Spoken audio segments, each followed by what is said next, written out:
Bank robbers, the last great heist explained. How was the 2006 Buenos Aires bank robbery conducted? The Argentinian documentary film Bank Robbers, The Last Great Heist, produced by Netflix, provides a detailed look into the meticulously planned robbery of a Banco Rio branch in Buenos Aires. Starring the main perpetrators of the incident, who themselves tell their story of the bank heist, the film throws light on the almost bizarrely grand idea and scheme, which was no less than heist missions in video games. Aside from the thrilling content, Bank Robbers, The Last Great Heist also tries unusual styles in narrating its story, and this further adds to the entertainment as it uses miniature sets and dramatic reenactments with dummies of the events that unfolded on the day of the heist. What is the documentary film Bank Robbers, The Last Great Heist about? At around 12:38 p.m. on the 13th of January, 2006, Buenos Aires and the rest of Argentina witnessed a shocking bank robbery in broad daylight, which turned out to be an elaborate heist that hoodwinked police and authorities. The Buenos Aires Police's Special Operations Team, codenamed the Falcons, were quick to respond to the situation as the building had 23 hostages inside at the mercy of the robbers. An accomplished negotiator was also brought in to deal with the robbers' demands, but when the police finally broke into the bank building, they could not find any of the perpetrators, as if they had all vanished into thin air. 16 years after this incident, which quickly became regarded as one of the greatest bank heists ever conducted, director Matthias Geilbert gets hold of the 4 major perpetrators involved in it, who then narrate their story of the dream heist. How was the heist planned and the crew assembled? It all originated from the ideas of Fernando Araujo, a man living his best years around 2003, as he had found his vocation as an artist. Araujo himself explains the arts he was interested in at that time: plastic arts, martial arts, and cannabis arts. Simultaneously creating art with plastic, practicing martial arts, and growing marijuana in an indoor farm, the man suddenly realized that there was something else he wanted to do, something greater. He wanted to rob a bank. Araujo quickly acted on his plan and set his target to be a 2-story branch of Banco Rio in San Isidro, an affluent part of Buenos Aires. Thinking of digging a tunnel below the building, which would then easily lead to the underground vaults, Araujo discovered an already existing sewer tunnel that could be used to do the same. Next, he needed to find a way to build further sections in the tunnel to reach and then break into the bank from underground, and for this, he asked for help from someone with skilled expertise. Araujo admits that he wanted to conduct the robbery in a manner he finds artistic, making use of skills and not force, without hurting anyone involved, and for this, he gathered a very selective crew. First was Araujo's old friend, Sebastian Bolster, who ran a jet ski workshop and had enough expertise in practical engineering. Bolster says that convincing him was not difficult, as his own family had been tremendously hurt financially, much like many other Argentinians, by the unstable conditions of Argentina's banking system. Together with Araujo, Bolster mapped out the entire sewer tunnel underneath San Isidro, calculating its path towards the bank building and also constructing makeshift chambers to break into it. But as Araujo worked meticulously on how to avoid triggering the motion sensor alarms in the vaults, the sense of the impossibility of the whole plan struck him, until he was struck with a grander plan, of course. Till now, his idea was that they would get into the underground vaults at a time when the bank would be closed, via the tunnel, and leave the same way, but this would immediately get them caught because of the alarms. Instead, he now decided to combine 2 separate ideas into one. They would enter the bank through the doorway, making it look like a normal bank robbery, take hostages and buy themselves time, get to the underground vaults from the inside, and then escape through the tunnel with all the money. With their plan starting to take a solid shape, Araujo brought in a 3rd person into the team, a person referred to as the Doc, who had ties with the super gangs of the 1990s and therefore had enough experience with large-scale criminal activities of this kind. While all the other perpetrators themselves appear in Bank Robbers, the Doc is not seen in it, and he is only spoken of. It was through the Doc that the rest of the men were brought into the gang: Beto de la Torre and Luis Mario Vitet. Beto had a life full of experience in criminal activities, starting from a young age, and he was added more as an enforcer to the heist gang, owing to the man's immense physical strength. On the other hand, Vitet was an Uruguayan citizen who had a life of criminal adventures in his country, where he was jailed. One day, on a temporary visit, the man fled to Argentina and lived here, making money by committing more crimes. Vitet's presence in the gang was mostly because he had a lot of money to bring in, and then he even played a crucial role in duping the authorities during the heist. Along with these 5, another henchman referred to as the Kid and a getaway driver were also hired, as the group had planned an elaborate escape as well. After using raft boats to navigate through the tunnel to a significant distance away from the bank, they would climb out of a manhole and onto a van that they would use to drive away. As men randomly climbing out of the manhole would instantly raise suspicion, they decided to cut a big hole on the floor of the van, which would be parked right over the manhole, and the team would literally directly climb into the van. While working on this van, Beto's wife Alicia walked in on them and got to know of the plan, but she gave them all support as well by keeping information about it to herself. Araujo admits that he had initially felt that his planning would take no more than a few months, starting in 2004, but due to the grand scale and yet detailed nature of the plan of action, it took the crew more than a year to get ready, and they were now ready to strike at the beginning of 2006. How was the heist carried out? What was its aftermath? On the day of the heist, Bolster arrived early and entered the tunnel to work on making a hole in the wall of the bank's underground vault. Meanwhile, the rest of the crew assembled and then drove to Perula Bertador Avenue, where the Banco Rio branch was located.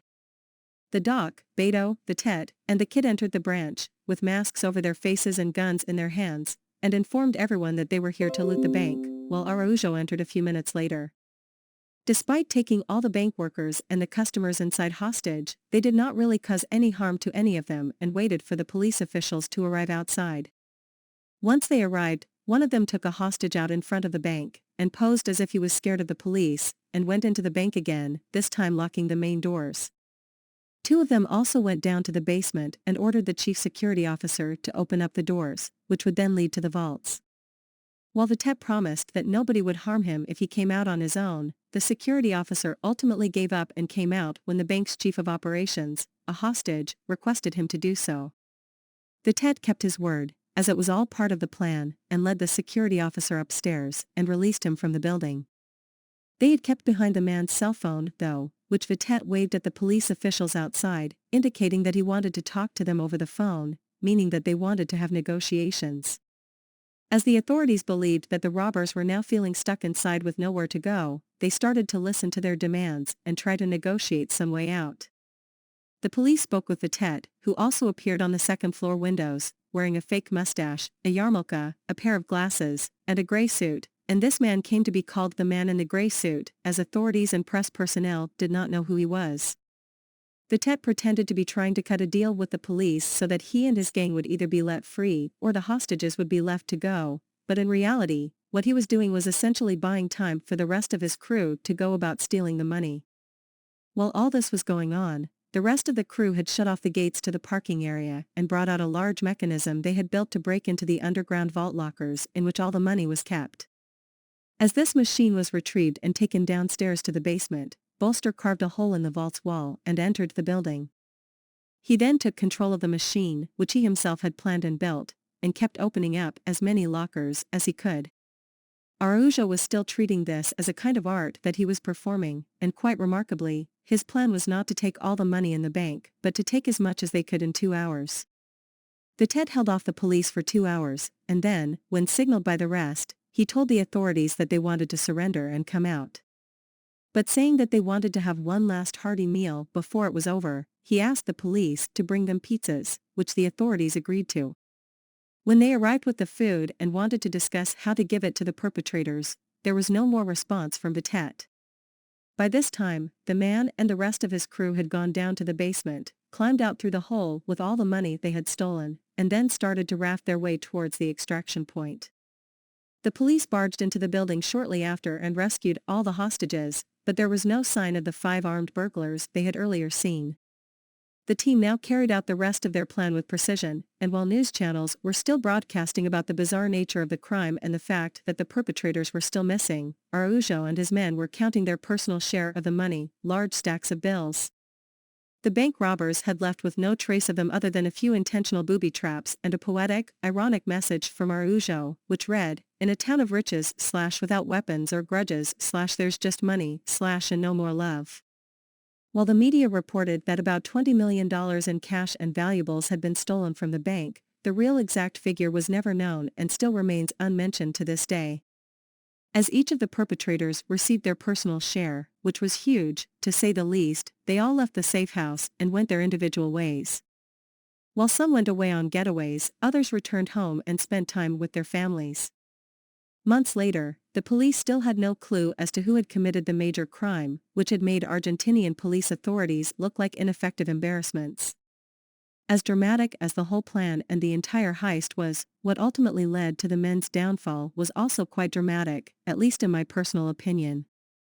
However, considering the grand nature of the scheme, the undoing was rather anticlimactic.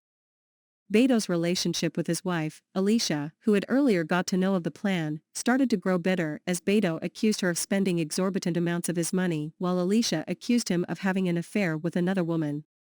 At one point, this argument reached unfortunate heights, and Beto left his house with all the money that remained and went somewhere else. Alicia reacted by going to the police officials and telling them about her husband's role in the heist, and Beto was immediately arrested. Bank robbers, the last great heist ending explained, what happened to the men and where are they now? After Beto's arrest, he was made to talk about the other perpetrators, and the man only described them without taking any names. But arrests of the other men quickly followed, and finally, Fernando Araujo, who had gone off to a trekking route in San Juan, also gave up when authorities arrived. For years after the heist, in 2010, the court trial for the case began, and the major issue became whether the guns they had carried were real or not. While the security officer and authorities wholly believed that the firearms they carried were real and could be fired, the crew kept maintaining that the guns were actually toys. If their guns were proven to be real, the prison sentence would have been much longer, but this did not ultimately happen, and the court stated that they were indeed toys, incapable of firing bullets. Beto was sentenced to 15 years in prison, the getaway driver to 10 years, Bolster to 9 years, and Araujo to 14 years. However, neither of the men served their full sentences, as Araujo remained behind bars for a year and a half, Bolster for a total of 25 months and 2 years under house arrest, Beto for 8.5, and Vitet for around 3 years. In the end, the effect that the crime had on the four main perpetrators also varied from person to person. Bolster speaks about how he was unable to mentally cope with being known as the bank robber who pulled off such a remarkable heist. While there were people to both condemn as well as congratulate him, the man himself was confused about how to perceive his actions, and this put a rather unwanted mental strain on him. Beto, too, talks about how the heist was definitely not worth doing, as he regrets having to spend so many days locked up in prison, which essentially wasted a long time of his life. On the other hand, Vitet seems to be rather enjoying the life that he has been able to carve out since the heist, as he continues to live in luxury. He enjoyed the notoriety and popularity that the character he pretended to be as the negotiator brought him, and Vitet looks back at the man in the grey suit as a performance he enjoyed having done. At the very beginning of the documentary, Fernando Araujo was asked about why he committed such an act, and the man explained how he wanted to do something that would transcend death, for which he would be remembered, and the bank heist was something that he decided on. Araujo, too, does not seem to mind the notoriety and popularity that his actions brought him, as in a sense, he is indeed remembered for them. Finally, bank robbers, the last great heist cheekily asks each of the four men about how much money they had exactly stolen, which all of them avoid answering. This somewhat gives the idea that they had indeed stolen more than what was reported and what they eventually had to return, meaning that the grand heist wasn't probably completely unsuccessful after all.